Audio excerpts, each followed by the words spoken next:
The sting operation news, सत्याचे दुसरे नाव, अन्यायावर लेखणीचा घाव।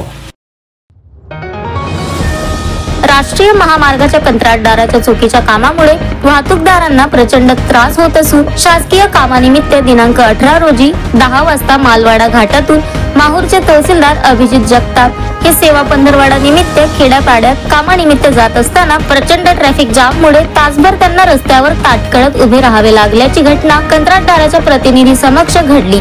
तरीही रंदाखोऱ्याने होत असलेल्या कामाला गती मिळाली नसल्याने नवरात्र उत्सवात येणाऱ्या भाविकांना याचा प्रचंड त्रास होण्याची शक्यता नाकारता येत नसल्याने कंत्राटदार आणि राष्ट्रीय महामार्ग प्राधिकरणाच्या कारभाराविषयी तीव्र संताप व्यक्त होत आहे। दिनांक 18 रोजी सेवा पंधरवाडा निमित्त अनेक गावातील पांदम रस्त्याची प्रकरणे निकाली काढणे व इतर कामासाठी तहसीलदार अभिजित जगताप हे शासकीय वाहनाद्वारे मालवाडच्या मध्य घाटात पोहोचले असता येथे 2 एसटी महामंडळाच्या बसेसने अरुंद रस्त्यावर जागा मिळाली नसल्याने बराच वेळ अडकल्या होत्या। त्यामुळे घाटाखाली जाणारे आणि घाटावरून माहूर शहरात येणाऱ्या शेकडो वाहनांना ताटकळत थांबावे लागले।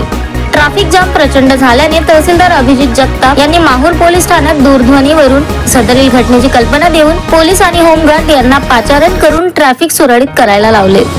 मालवाडा घाटात अनेक दिवसांपासून राष्ट्रीय महामार्गाच्या कंत्राटदारांनी मशीनचा वापर न करता रंदाखोऱ्याने राष्ट्रीय महामार्गाचे काम सुरू ठेवल्याने गोगलगाईच्या गतीने सदरील काम घाटातून माहूरकडे सरकत असलेल्या वाहनधारकांची प्रचंड कसरत होत असून दिवसातून 3 वेळा ट्रॅफिक जाम तर रात्री तासनतास ट्रॅफिक जाम होत आहे।